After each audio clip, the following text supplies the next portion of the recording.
Hey now, how is everybody doing? Welcome to Red Alert Diaries with Tanya E. Hood. I am Tanya E. Hood, a wife, a mother, and an entrepreneur. As an entrepreneur, it simply means I've worn a lot of different hats in my life that have helped me develop a full range of strategies and actionable steps that I've used to help my clients make a strategic impact, both personally and professionally, to have better than my life has been given them. Red Alert Diaries is based on the life lessons from my premier book, Red Alert. Is he the one? The pocket guide defining the love of your life.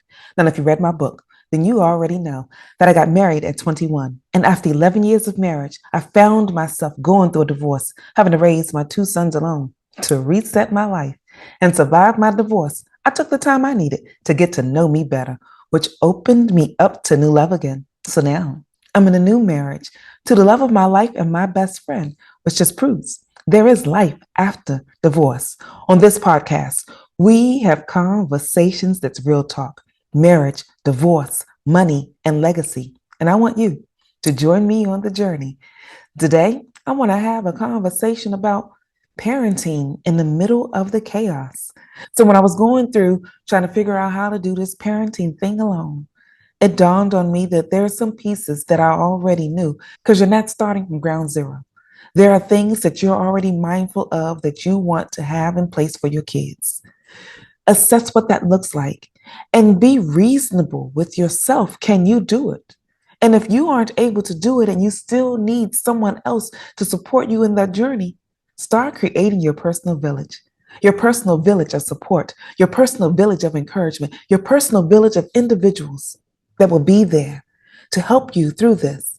And you're going to need to be clear about what you would need others to help you with. Because people are willing to join you on the journey because they recognize that there's been a chaos in the breakup that took place.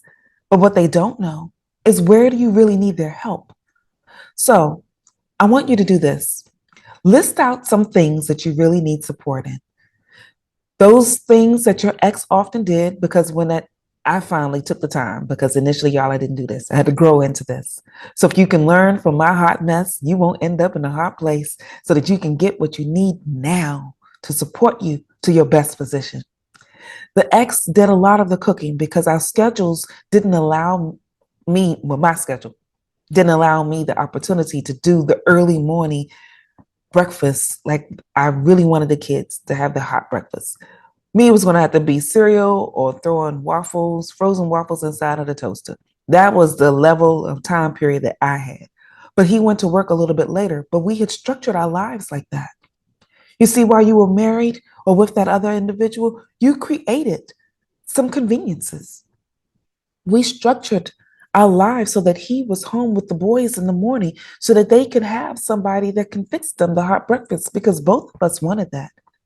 But when it was me just by myself, I couldn't do that. So I had to make a decision. How was I going to make this work? I had to be okay with letting the boys have waffles as their hot meal for the morning. Or there were times I had to structure my life so I got up just a little bit earlier to fix them some scrambled eggs to go with those waffles. And if all else fails, we just stop by someplace quick. And McDonald's for a little while was my quick spot because it was a quick breakfast. Now there's a whole lot of different places that are available. But find what you need to support you with what you desire. And then there were other moments where there were a few people that I can call for Saturday or Sunday to come over in the morning and fix the boys a hot breakfast. It gave me the chance to sleep just a little bit longer. Because when you're by yourself, you are running because you are everything and you are the sole source of income. So you may have been in a position where you've got to pick up another job. There was a time where I was working 3 jobs, and that was not an easy journey. So I needed some help.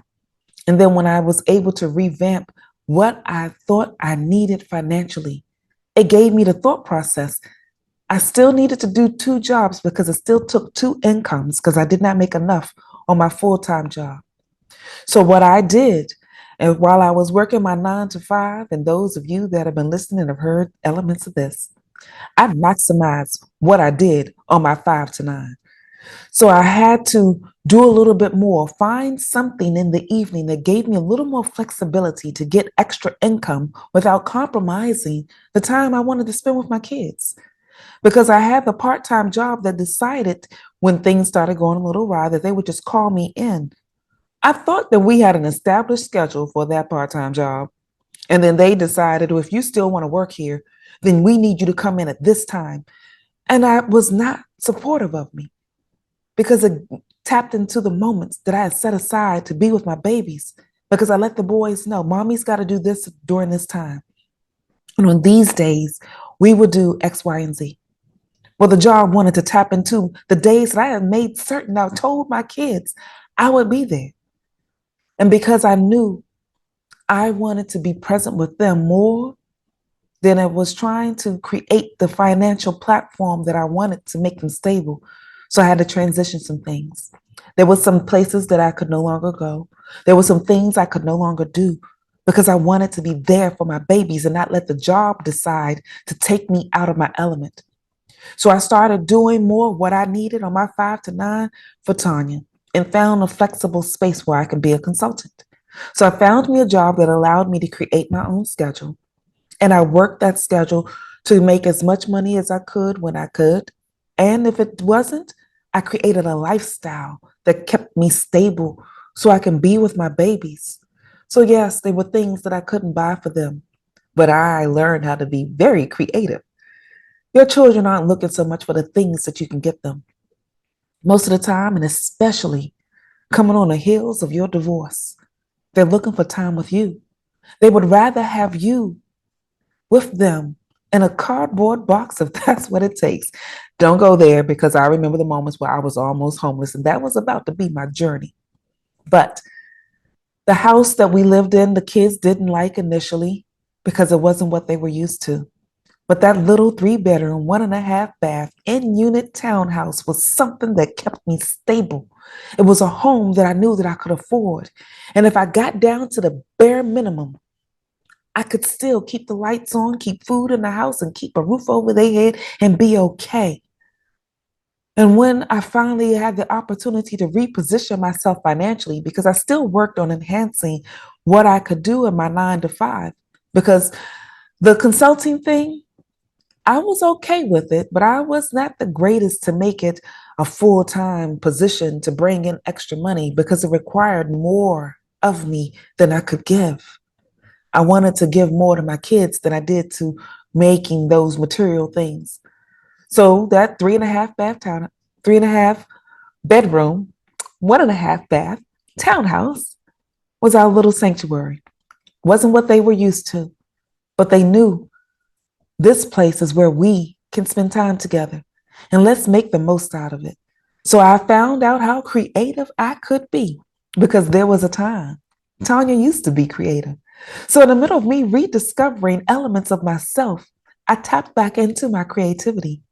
And then I shared those elements with my kids. And now that the boys are older, grown and on their own, I am learning that a lot of the moments that they really remember and enjoyed were the times where I had absolutely no money.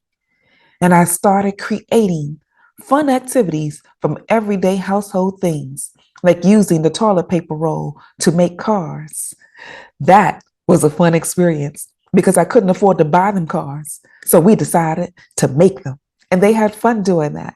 And I didn't know how much joy it would bring for them, but it gave me the chance to know I may not be able to buy them the latest and greatest toy that they desired, but the 3 hours that we spent building cars from toilet paper rolls, that's the thing they remember now. That's the thing they cherish now. So I want you, if you don't remember anything else I've shared, to remember this one thing. Your children are looking for you to be their journey, their fun, the goal of making certain that they are whole. So as you get better, you get more stable, invite the people that you need to create the tribe that you must have to get you the support. But do the things that you need with your babies. Don't worry about trying to think that you've got to be the perfect parent. Just know that you're already the perfect parent for that child in this moment at this time, and it is enough. Rearrange your life if you need to make it simple, but spend time with your babies. Just spend time during this moment because they're not children long. As I look back, the time seemed to have gone so fast, but the moments that I just spent, nothing fancy, no grandiose thing. I just created an environment that let me be there. Do that, and it will be enough. And if you want someone to join you on the journey, feel free to go to my website, tanyaehood.com. There you can find the various ways that we can work with one another. And if you are live on Tuesdays, you can join me on Instagram at 7 p.m. Eastern Standard Time, where we can continue the conversation or we can start a new one. In the meantime, this is Tanya E. Hood, walking in my purpose, and I want you to do the same. And when the waves are taking you